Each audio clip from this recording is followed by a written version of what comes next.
जब श्रीनाथ जी गोवर्धन से 500 वर्ष पहले चल करके नाथद्वार में विराजमान हो गए, उदयपुर के पास, बीच में रुकते रुकते आए ठाकुर जी जगह जगह, तो रसोई घर निर्माण हो रहा था। तो गुसाई जी ने सबको निवेदन किया कि भाई सब ब्रजवासी अपने घर में अपरस में सामग्री बना करके लाओ और एक एक दिन एक एक घर की सामग्री ठाकुर जी को भोग में जाएगी जब तक रसोई निर्माण हो रही है। नया नया ठाकुर जी विराजमान हुए नई जगह, तो जब तक रसोई बढ़िया सिद्ध ना हो जाए तब तक वैष्णव अपने घर से अपरस में सामग्री लाओ, ठाकुर जी का भोग लगे। तो एक दिन एक वैष्णव की सेवा आ गई। अब वो बेचारा इतना गरीब था कि उसके घर में सामग्री नहीं। अच्छा, ठाकुर जी को इतनी ऐसे तो कटोरीन में सामग्री थोड़ी जाती है, पूरे बड़े बड़े महाराज भगोना भर के सामग्री जाती, और श्रीनाथ जी को जो भोग लगता वही भोग फिर सारे वैष्णवों में बंटता। उसके यहां सेवा तो थी नहीं, सामग्री नहीं थी, ना धन था। उसने मुखिया जी से जाकर के एकांत में निवेदन किया, बोले भगवान मेरी सेवा मुझसे छीनिएगा मत, मेरे घर की कल की पारी है, मुझे घर से सामग्री बना के लानी है, मैं नहीं चाहता कि मेरी सेवा छूटे। आपने यदि मेरी जगह किसी और को कह दिया तो मेरे प्राण निकल जाएंगे, लेकिन दुविधा यह है मेरे घर में सामग्री नहीं है, मुझे सेवा भी नहीं छोड़नी है और सामग्री भी पधरानी है, मैं क्या करूं। तो मुखिया जी बोले भैया अकेले ठाकुर जी की बात हो तो भाव की सामग्री ठाकुर जी स्वीकार कर लेते हैं, पर यहां तो सब वैष्णवों में भी बांटना है, ये सब भी ठाकुर जी की प्रसादी पे ही निर्भर हैं, इनको क्या पवाएंगे। थोड़ी देर विचार करने के बाद मुखिया जी बोले चलो ठीक है। श्रीमद वल्लभाचार्य जी महाराज कहते हैं भाव की सामग्री ठाकुर जी स्वीकार करते हैं, तो कल तुम एक काम करना, भगोने जो तुम्हारे यहां भेजे गए ना मंदिर से इतनी इतनी सामग्री बनाने के लिए, उनमें भाव रख लेना, और भाव रख के पत्तल से ढक करके भगोने भेज देना, और बिल्कुल मन में ये किंचित भी भाव नहीं आना चाहिए कि भगोने खाली हैं, उनमें सामग्री का भाव रखना पूरा।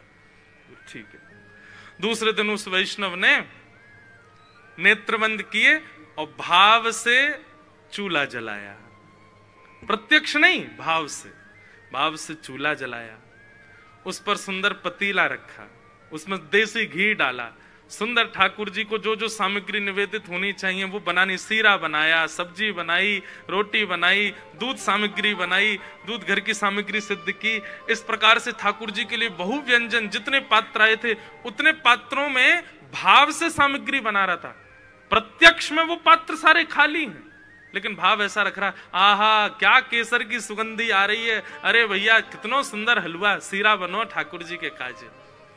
दूसरे पात्र में कढ़ी डालो, ओ हो कैसी गाढ़ी गाढ़ी कढ़ी आई है ठाकुर जी, वहां में कैसे पकौड़ा तैर रहे हैं, आहा कितनी बढ़िया लग रही है, कुछ भी नहीं।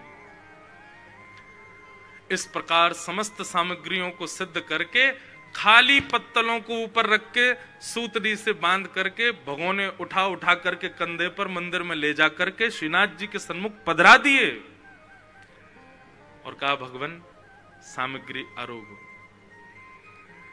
गुसाई जी ने पत्तल सब हटा दी, कपाट बंद करके ठाकुर जी का भार चिंतन करने लगे। मुखिया जी के भी नेत्र सजल हैं, उस सेवक के भी नेत्र सजल हैं, ठाकुर जी आप सेवा स्वीकार करना। सेवक के मन में एक बार भी किंचित भाव नहीं आया कि सामग्री बर्तनों में खाली है, कुछ भी नहीं है, ऐसा भाव ही नहीं आया। उसको लगा वास्तव में है। वो तो जब बाहर बैठा था तो गुसाई जी से बार बार कहे आप सुन रहे हैं, चटकारों की आवाज आ रही है, भीतर से ऐसा लग रहा है ठाकुर जी उंगली चाट रहे हैं, बीच बीच में सुगंधी कड़ी की आ रही है, ऐसा लग रहा है ठाकुर जी कड़ी पा रहे हैं। गुसाई जी को लेकिन संशय होने लगा, बोले कि खाली पात्र हैं भैया जन कहा होएगो आज। और जैसे ही कपाट खोल करके देखा तो जितनी भाव सामग्री उसने विचार की थी सब सामग्रियां वहां प्रकट हो गई, प्रत्यक्ष पात्रों में विद्यमान हो गई। ठाकुर जी के मुखमंडल पर कड़ी भात लगा हुआ था।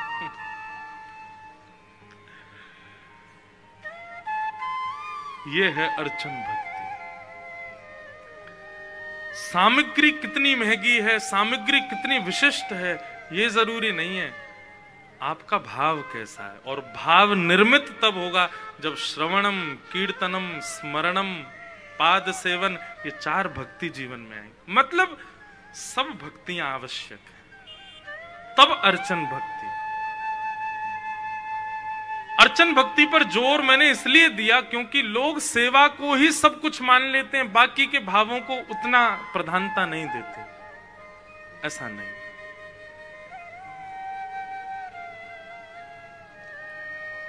बाकी की भक्तियां पुष्ट नहीं होंगी तो सेवा करना केवल एक पाषाण की सेवा है, केवल एक धातु की सेवा आप कर रहे हो, ऐसा माना जाएगा। भाव प्रधान। तो कौन सी भक्ति है? अर्चन भक्ति। अर्चन भक्ति की आचार्य द्वारिका में कौन है? सत्यभामा। ठाकुर जी की बहुत अर्चना करती, भाव से अर्चना करती। एक दिन स्वर्ग के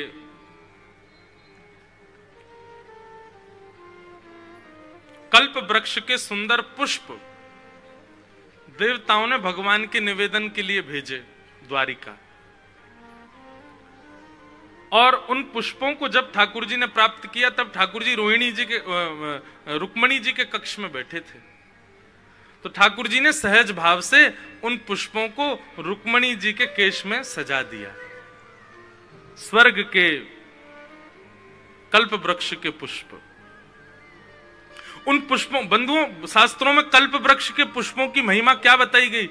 एक बार उसकी सुगंधी कोई ले ले वो निरोगी हो जाएगा, उसको कोई रोग ही नहीं हो सकता।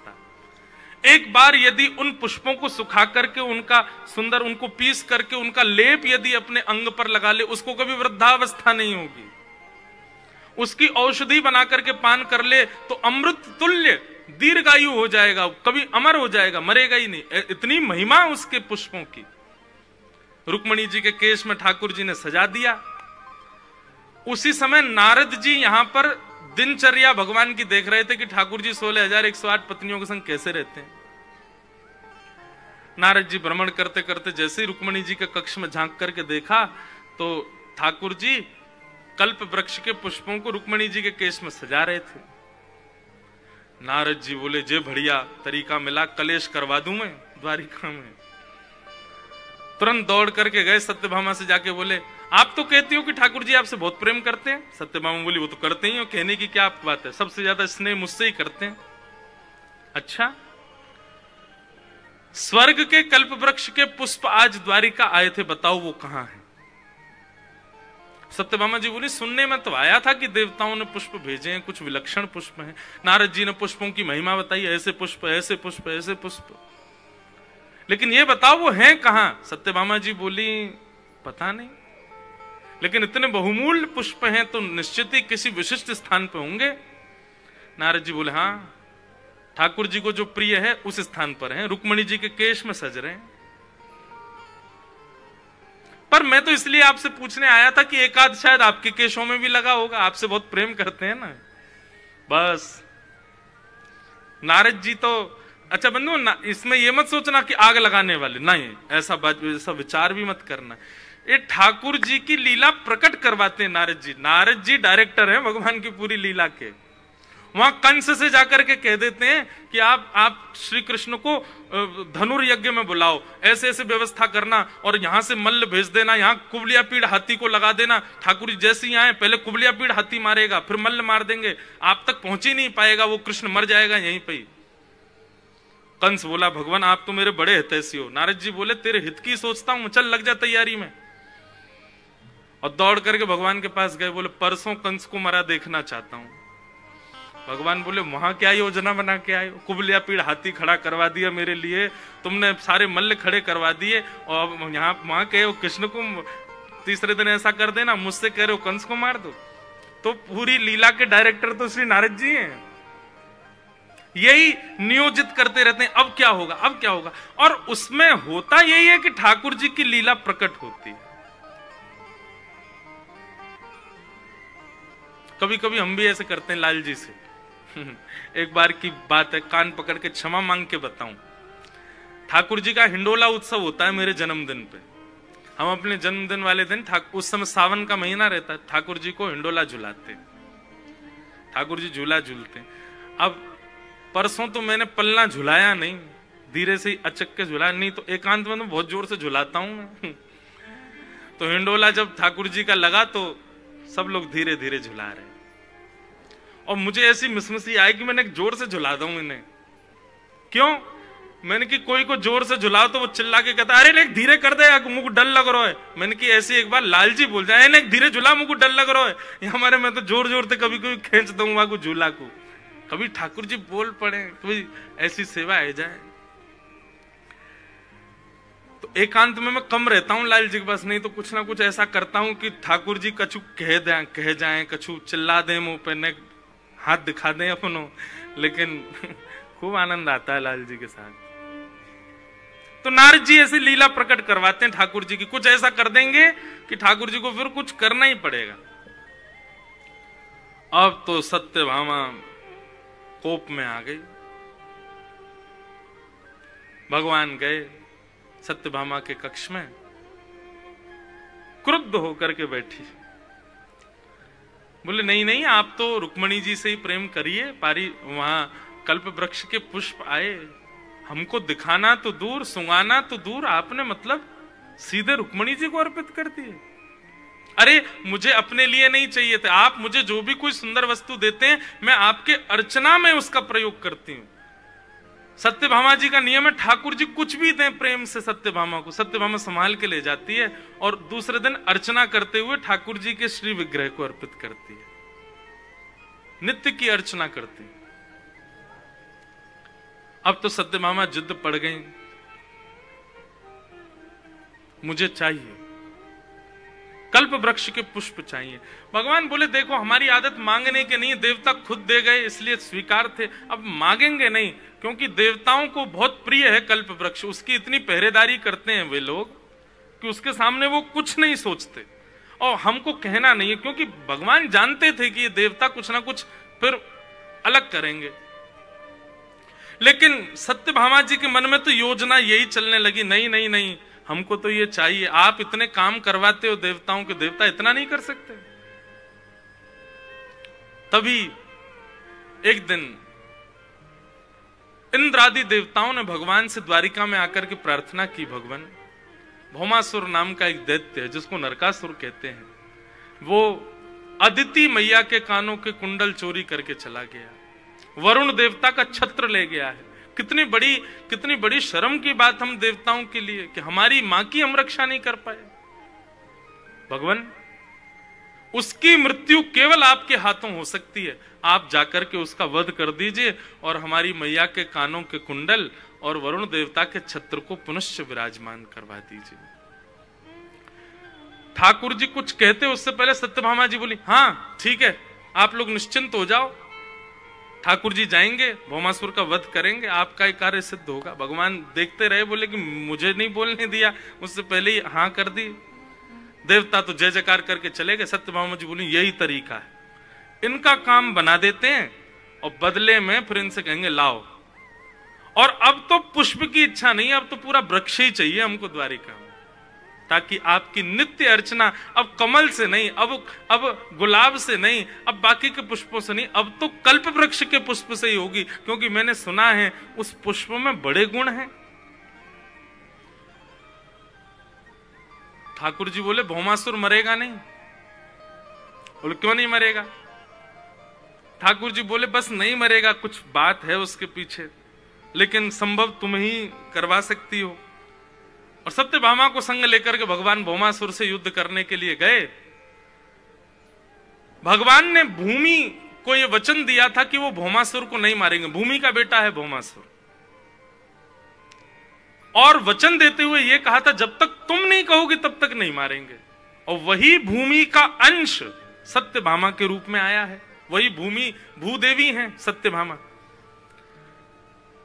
आज जब भगवान भौमासुर से युद्ध कर रहे थे तो उसको मार नहीं रहे, उससे बच रहे थे, तो रथ में खड़ी हुई सत्यभामा ठाकुर जी से बोली ठाकुर जी आप इससे बच क्यों रहे, मार दीजिए इस दुष्ट को। भगवान बोले वचन पूर्ण हो गया, आपने भूमि के रूप में हमसे कहा था कि मेरे पुत्र को कभी मारना नहीं, आप भूमि ही सत्यभामा के रूप में आई हैं, अब मैं इसका वध करूंगा। और भगवान ने भौमासुर को मार दिया। उसके यहां 16,100 राजकुमारियां बंदी थीं। भगवान ने सबसे विवाह किया और देवताओं के कुंडल, मां के कुंडल और जो वरुण देवता का छत्र था, ठाकुर जी ने ले जा करके स्वर्ग में देवताओं ने स्वागत किया ठाकुर जी का। जय जयकार होने लगी, डुमडुमियां बजने लगी, नगाड़े बजने लगे, ठाकुर जी की जय जयकार होने लगी। सत्यभामा जी प्रसन्न मुद्रा में बगल में चल रही हैं और ठाकुर जी ने स्वयं जाकर के वो कुंडल अदिति मां को अपने हाथ से पहनाए और छत्र वरुण देव को प्रदान किए। ठाकुर जी स्वर्ग में 1-2 दिन विचरण कर रहे थे, पर वर्णन ऐसा आता है कि स्वर्ग की अप्सराएं सत्यभामा को स्वर्ग में घुमा रही थी, तो सत्यभामा ऐसे देखती थी स्वर्ग को, ये क्या है? क्यों? बोले द्वारिका के आगे स्वर्ग भी फीका लगता था, इतनी सुंदर थी द्वारिका। ठाकुर जी से सत्यभामा जी ने कहा, अब नगर भ्रमण तो हो गया, अब आप रथ में बैठ करके चलिए, वन में, उस वन में चलते हैं जहां पर कल्प वृक्ष लगा है। और ठाकुर जी गए और जाकर के वहां से कल्प वृक्ष का दर्शन करने। सत्यभामा जी तो बोली, ले चलो, पूरे वृक्ष को ही ले चलो, अब तो इसको वहीं लगाएंगे, वहीं पर इसके पुष्पों से सेवा किया करेंगे। ठाकुर जी बोले, ठीक है, देवताओं को देख लेंगे, बाद में जो होगा। कल्प वृक्ष लेकर के भगवान द्वारिका पधार गए। इंद्र को जब ये बात पता चली कि ठाकुर जी कल्प वृक्ष ले गए हमारा, इंद्र ने पूरी सभा बुलाई और नवग्रह बैठे सामने आकर के। इंद्र ने सबसे घोषणा करते हुए कहा कि मैं युद्ध छेड़ने वाला हूं, मेरा संग कौन देगा? नवग्रह बोले, हम सब तुम्हारे साथ हैं, तुम हमारे राजा हो, पर युद्ध करना कहां है? बोले, द्वारिकाधीश से युद्ध करना है। वे हमारे कल्प वृक्ष को लेकर चले गए।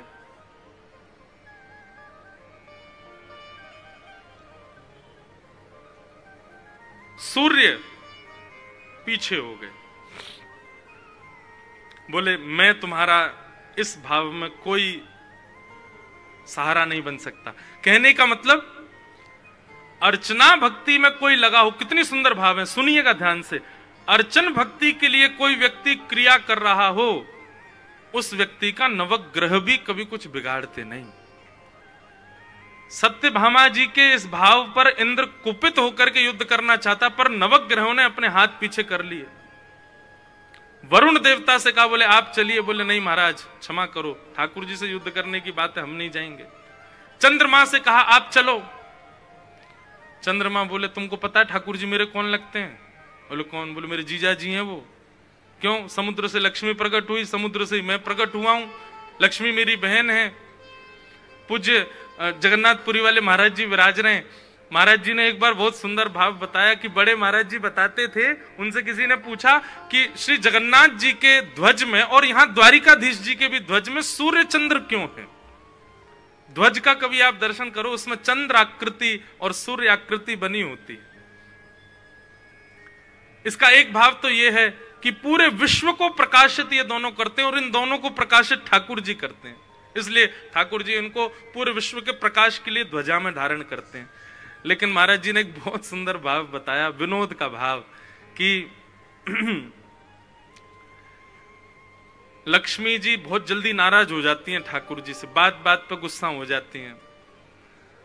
तो ठाकुर जी को लगता है ये कहीं भी भक्त पर कृपा करने चले जाओ, ये पूरा ब्यौरा पूछती है, कहां गए थे, कैसे गए थे, क्यों गए थे, क्या कारण था आदि, तो पूरी सब बताओ, नाराज हो जाती हैं। तो ठाकुर जी ने अपनी ध्वजा में चंद्रमा जी को बैठा लिया। जब भी लक्ष्मी मैया क्रोध करती है, ठाकुर जी ऊपर देखते हैं, बोले साले साहब को सिर पर बैठा रखा है हमने अपने। सोई ध्वजा में चंद्रमा देख करके तब लक्ष्मी कहती, अच्छा अच्छा अच्छा, हमारे भैया का इतना सम्मान करते हैं, कोई बात नहीं ठाकुर जी, कोई बात, जैसी आपकी राजी, आपको जो बढ़िया लगे वो करो। पूज्य महाराज जी ने ही मुझको श्रवण कराया था, इतना सुंदर भाव। इसलिए ठाकुर जी की ध्वजा जी में चंद्रमा रहते हैं कि लक्ष्मी का क्रोध शांत कर। जब भी गुस्सा आवे लक्ष्मी को, ठाकुर जी ही देखते हैं, अच्छा तो इसको उतार दूं नीचे? नहीं नहीं नहीं नहीं नहीं नहीं, अच्छा ठीक है, जैसी आपकी राजी। बहुत सुंदर भाव। महाराज जी ने एक भाव और सुनाया था उसी दिन। श्री जगन्नाथ महाप्रभु के कान नहीं दिखते, कानों का दर्शन नहीं है जगन्नाथ जी के, सबके कर्ण हैं। हमारे लाल जी के भी कर्ण हैं, द्वारिकाधीश के भी कर्ण दर्शन, राधारमन जी के भी कर्ण दर्शन, राधा वल्लभ जी के, सबके कर्ण दर्शन होते हैं। जगन्नाथ जी के कान होंगे भी तो इतना ठाकुर जी ऐसे वस्त्र पहन के रहते हैं, ये देखो ऐसे पूरे तैयार होके बैठते हैं, कर्ण ठाकुर जी के छुप जाते हैं। या ऐसा मान लो कि ठाकुर जी कर्ण दिखाते नहीं, क्यों? तो महाराज जी ने इतना सुंदर भाव बताया, बोले कि मेरा भक्त आर्तनाद करके मुझको जब पुकारे और मैं उस पर कृपा करने के लिए जाऊं तो कहीं मुझे कोई टोके ना कि अरे वो भक्त तो ऐसा है, उसके यहाँ आपको नहीं जाना चाहिए, वो इतना बढ़िया नहीं है, वो इतना विशिष्ट नहीं है, नाथ आप वहां क्यों जा रहे हो। मैं अपने भक्त पर कृपा करने जा रहा हूं, उस समय कोई टोकेगा तो मुझे रुकना पड़ेगा। इसलिए ठाकुर जी ने कान छुपा दिए कि तुम बोलते रहो, मेरे कान ही नहीं है, मैं सुन ही नहीं रहा, मैं तो सीधे भक्त के पास जा रहा हूं। लौट के ठाकुर जी आते भी हैं तो बलभद्र सुभद्रा कहते हैं हमने मना करी थी, क्यों गए फिर? ठाकुर जी बोले कान है जो हम सुने तुम्हारी, हमें सुनाई नहीं दिया। बोले फिर भक्त की कैसे सुनाई दे जाती है आपको? बोले भक्त की सुनाई नहीं देती है, भक्त का तो अनुभव होता है कि पुकार रहा है। भक्ति भक्त भगवंत गुरु चतुर नाम वपु एक, तिनके पग बंधन किए नाशत विघ्न अनेक। भक्त को बुलाने की आवश्यकता थोड़ी है, भक्त पर जब कोई पीड़ा आती है तो मुझे अनुभव होने लगता है, मुझे अंदर से आभास हो जाता है कि मुझे पुकार रहा है, इसलिए मैं दौड़ता हूं। तो भक्त आधीनम दीन दयालम राधारमणम हरे हरे राधारमणम हरे हरे ब्रज जन प्रियतम बाल मुकुंदम राधारमणम हरे हरे राधारमणम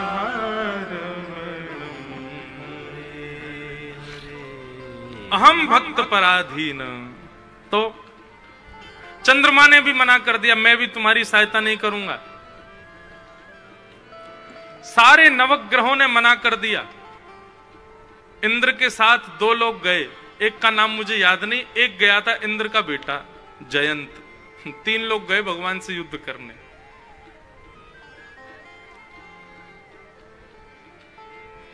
ठाकुर जी से युद्ध करने के लिए गए। इस विषय पर भगवान ने इंद्र और जयंत आदि जो भी आए युद्ध में तो परास्त कर ही सकते थे, ठाकुर जी तो सर्वसमर्थवान हैं। परंतु भगवान ने बता दिया जामवती को, सत्यभामा को, देखो ये देवता हैं। ये एक बार भी विचार नहीं करते हैं कि हम ठाकुर जी पर आक्रमण करने जा रहे हैं, ठाकुर जी से लड़ने के लिए जा रहे हैं। ठाकुर जी पर पूज्य श्री मलुकपीठ वाले महाराज जी तो एक कथा प्रसंग और सुनाते हैं अपनी कथाओं में कि इंद्र ने जब देखा कि मेरे पास सेना नहीं है ठाकुर जी से लड़ने के लिए, तो इंद्र ने एक बार सुरभि यज्ञ किया था। और उस यज्ञ में गौ माता जब प्रकट हुई तो गौ माता ने कहा कि हे देवराज इंद्र तुम वरदान मांगो। तो इंद्र ने वरदान मांगा कि जब मुझे जरूरत पड़े तो आप मेरी रक्षा के लिए मेरे आगे आएंगे। और इंद्र इतना चतुर कि आज ठाकुर जी से युद्ध करने गया और आज ही उसने गैया का आह्वान कर लिया कि मेरी रक्षा करो, क्योंकि वो जानता है कि ठाकुर जी गौ से नहीं लड़ेंगे। सुरभि मैया प्रकट हो गई, प्रकट होकर कहा कहो इंद्र क्या बात है। बोले आपने मुझे वचन दिया था वरदान मांगो, मैंने कहा था मेरी रक्षा करने आना पड़ेगा जब बुलाऊं, आज मुझे आप मेरी रक्षा करो। मैया सुरभि मैया बोली किससे रक्षा करनी बताओ। बोले पीछे देखो, गरुण पर शंख चक्र गदा पद्मधारी ठाकुर जी बैठे थे। गैया ने जैसे ही देखा गौ माता के नेत्र सजल हो, बोले अरे इंद्र ये तुमने क्या किया, तुम ठाकुर जी के सामने मुझको खड़ा कर रहे हो। गौ माता लाचार हो गई, भगवान मैं क्या करूं, मेरा वचन दिया है। ठाकुर जी ने गौ पर तो आक्रमण कर ही नहीं सकते, केवल गैया मैया को देख करके ठाकुर जी ने अपनी पराजय स्वीकार कर ली। बोले इंद्र जाओ, तुम्हारी विजय हो, लेकिन तुम युद्ध करके नहीं जीते हो, तुम चतुरता से जीते, इसलिए तुम्हारी पूजा का विधान नहीं होगा। जो लोग मेरे नाम का गलत अर्थ निकालते हैं भैया कि ये इंद्र, इंद्रेश माने कोई इंद्र देवता नहीं होता है।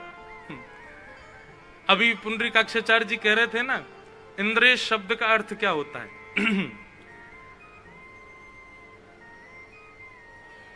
इंद्र के मान का जिन्होंने अपने नख पर गिरिराज धारण करके मर्दन किया, उनका नाम है इंद्रेश भगवान।